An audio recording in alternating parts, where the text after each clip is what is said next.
Sina Andres Bonifacio at General Emilio Aguinaldo ay tinitingala bilang mga pinuno ng himagsikan laban sa mga Kastila. Madalas din silang ikukumpara sa isa't isa at marami ang nagsasabi na mas nararapat na si Bonifacio ang kinilalang unang pangulo imbis na si Aguinaldo. Ngayon, susuriin natin kung sino sa kanila ang mas magaling kung pamumuno sa labanan ang pag-uusapan. Pero bago yan, siguraduhin mag-subscribe sa Kwentong Kwento, mag-comment at sabihin sa amin anong topic ang gusto ninyong aming ikwento.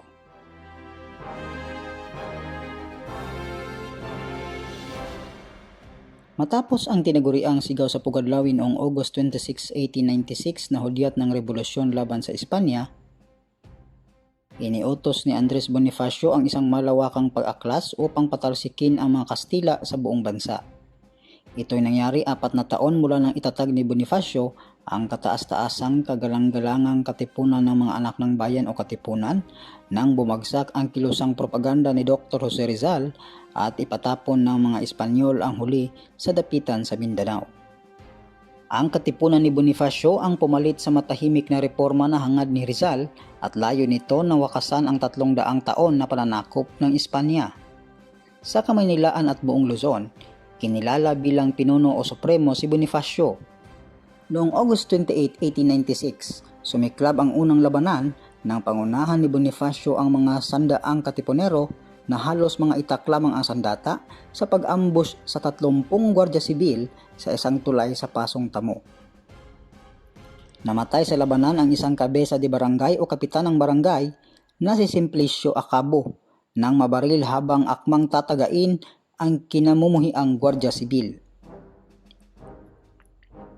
Ilang mga Kastila din ang nasugatan, ngunit iniutos ni Bonifacio ang pag-atras.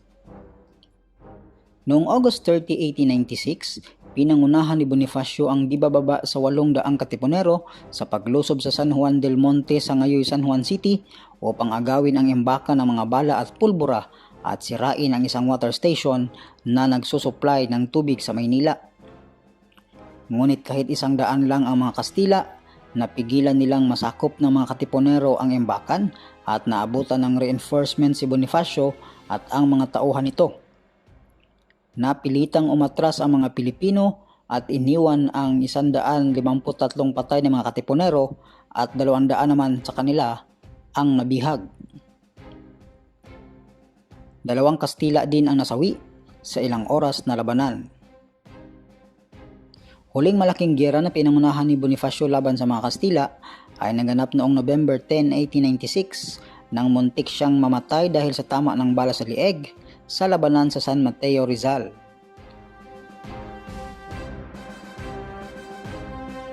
Umatras sila matapos ang 3 araw na bakbakan sa Marikina, Montalban at San Mateo. Kahit sila'y paatras, nanaig ang pagiging leader ni Bonifacio nang sinalag ang bala mula sa isang Kastila na sana'y tatama sa kanyang chief of staff na si Emilio Jacinto. Habang sunod-sunod na pagtatalo ang dinanas ni Bonifacio, kabaligtaran naman ang kapalaran ni Emilio Aguinaldo, ang leader ng revolusyon sa Cavite.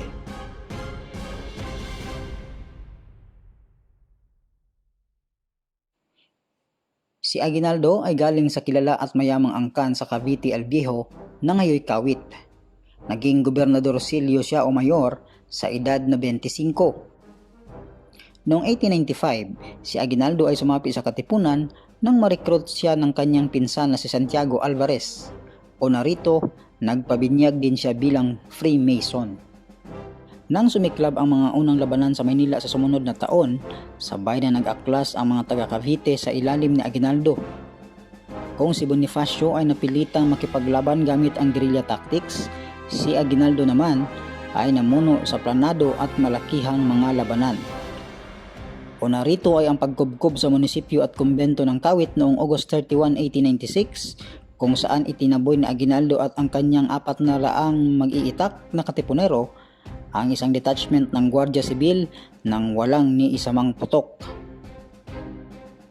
Sa unang 3 araw ng September 1896, pinangunahan ni Aguinaldo ang 12,000 rebelde nang salakayin ang syudad ng Imos. Halos maubos sa labanan ang 3,000 sundalong Kastila at kasamang namatay ang kanilang commanding officer na si General Ernesto de Aguirre.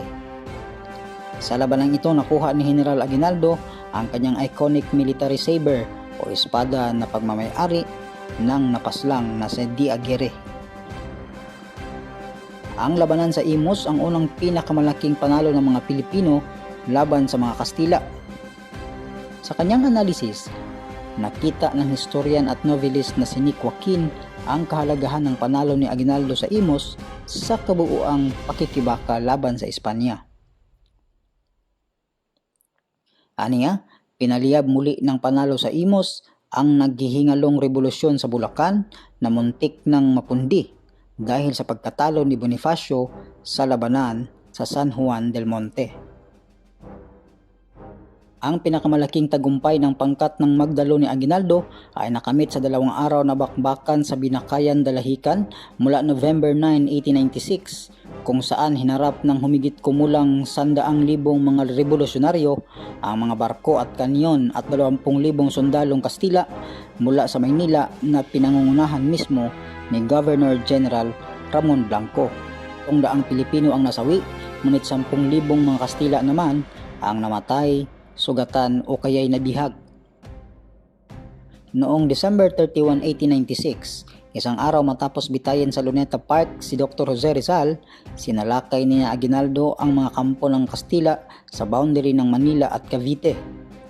Dito unang nakatikim ng talo si Aguinaldo at mahigit 2,000 mga tauhan nito ang namatay o kaya'y nasugatan. Bumawi si Aguinaldo noong February 17, 1897 sa labanan sa Zapote Bridge na nag-uugnay sa Cavite at Maynila. 10,000 Pilipinong mandirigma ang humarap at nakipagtuos sa 12,000 mga Kastila.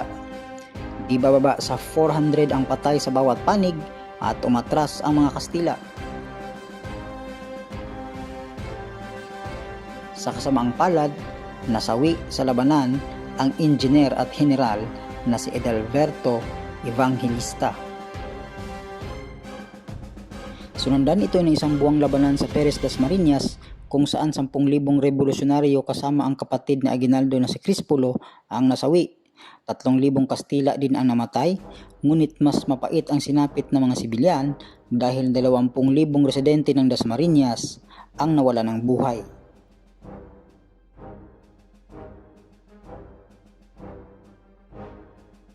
Noong September 5 hanggang September 7, 1897, nilusob ng 30,000 revolusyonaryo sa pangungunan ni Aguinaldo ang garizon ng mga Kastila sa Aliaga, Nueva Ecija. Matagumpay na nagapi at naitaboy ng mga Pilipino ang rumisponding 8,000 mga sundalong Espanyol at marami sa mga kalaban ang namatay o kaya'y nasugatan. Sa panig ni Aguinaldo, 8 sa kanyang mga tauhan ang nagbuwis ng buhay. Ito ay isa sa pinakamatagumpay na labanan para sa mga revolusyonaryo sa ilalim ni Aguinaldo. Sa kanyang huling laban sa mga Kastila, nagapi pa rin ni Aguinaldo ang mga dayuhan noong May 28, 1898 sa Alapan, Imus, Cavite. Naging mapait para kay Bonifacio ang pagtatapos ng hidwaan nila ni Aguinaldo. Dahil sa politika, inggit at intriga, nagkasalpukan ang dalawang lider na humantong sa pagpatay kay Bonifacio at sa dalawa niyang kapatid noong May 10, 1897 sa utos ng El Presidente.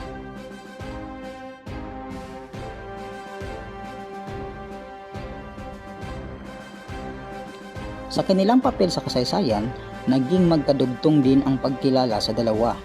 Halimbawa dito ay ang depiksyon sa kanila sa ating 5 pisong salapi.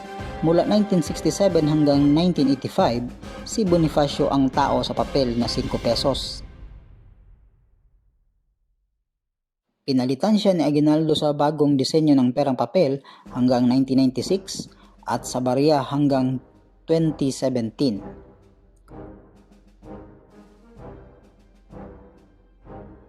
Ibinalik naman sa disenyo ng New Generation Coins noong 2017 ang mukha ng Supremo.